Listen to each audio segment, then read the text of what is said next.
Hello and welcome back to ButchyBoom, everybody. I'm taking a break and enjoying a nice Dunkin' coffee. I've actually never had one before, so it's a nice treat. This is another part in our series for beginning Uber drivers. I want to just talk very quickly about some of the common scams that I've run across, and for you to know how to handle them. I think it's important as a new Uber driver. Nobody ever told me about these. You have to learn as you go along. And it's not fun. So if you know a little bit about it going in, at least so if it does happen to you, you'd be like, oh, okay, you paid your dues. Whatever. Life goes on. My very first time being scammed, I was picking up some kids up in Lake George. I say kids, they were college kids. Pranksters. It was in the middle of the afternoon. They wanted to go to an amusement park in Lake George, Great Escape. I took them there and I went the way they wanted me to go. It was a long trip. It was just a very long trip. 45 minutes later, I get them to their location. That's a lifetime in an Uber car. Usually your average trip is about 5 or 10 minutes, so 45 minutes. And many miles. Because they had to be dropped off. They had to go make a couple of stops along the way.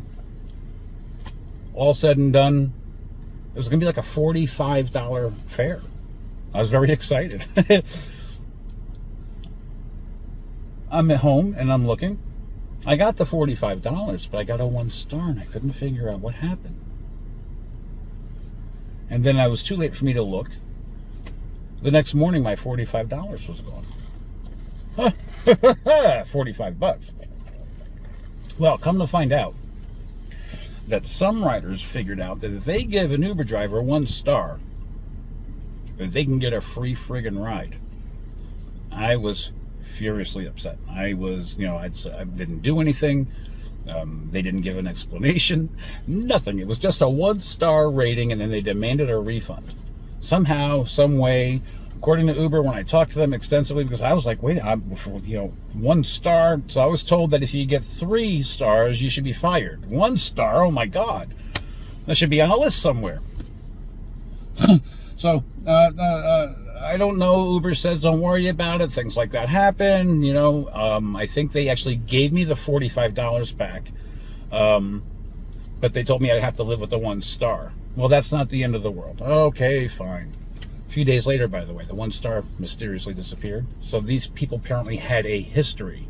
Well, that was the other part of the story. So when I was talking to them, apparently she let it slip. There may have been a history with these people doing the same thing. So, whatever. Track season here in Saratoga, we have an area where the rideshare goes and picks and drops off. People are coming, the track is just let out, they're half lit, they just want to get in the car. It's hot or it's raining, whatever. They want to get in the car and get out of there and get to their next spot. So they just start opening doors. Lock your doors.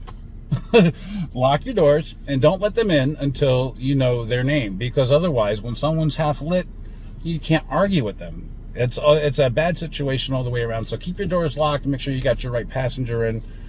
Avoid a bad circumstance or a bad situation. And it's not a scam. It's one last point, is that keeping the doors locked. When you pull up to your passenger, there's many times, like, you're not supposed to take a person with a car seat or without a car seat if they have a small child. And they'll try so hard to get in the car. I won't let you in the car. I'll make you go and get your car seat. If you don't have a car seat, once you're at your destination, the time starts ticking. You have a couple of minutes that you have to wait for them to get ready and get in the car or whatever. But when that clock says it's time to go, if they don't have a car seat in their hand, I'm not going to argue with them. I'm not putting your baby in my car without a car seat. I know that sounds bad. I feel terrible, but the law is the law. I have to sleep at night. God forbid something happens 5 minutes down the road, I'm in trouble. It's not happening. I don't get paid enough for Uber. You won't either. Don't take the chance. Keep your door locked and be ready to hit the cancel button. Customer wasn't there, customer wasn't ready, or whatever they give you the option for, and move on. If you have to cancel a trip because, there's another scam. One more, and then I promise I'm done. You get a call, you got to pick up, and you're going to somebody's driveway. The other day I was on I don't know, I'm going to call it Tree Road. I was told to go to 9 Tree Road. I get a call on the text. Where are you? I'm at the destination that you put into the app. Oh no, I'm 5 blocks away. Oh no, I'm sorry. I'm not going to go pick you up 5 blocks away. You need to change it in the app.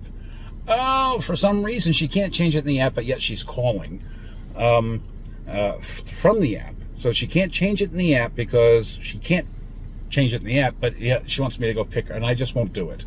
You have to follow the app and pick them up at the place where you're picking them up. Sometimes Uber will say you're picking them up at 9 so-and-so road. It's actually 10. You know, you just look at for the pin sometimes. The app's not always perfect. But I never go to another destination if someone says, oh, I don't know why the app told you to pick me up there. I'm so sorry. Change it in the app, and I'll be more than happy to come pick you up if Uber assigns it to me. Otherwise, I'm going to mark you as a no-show because I drove all this time.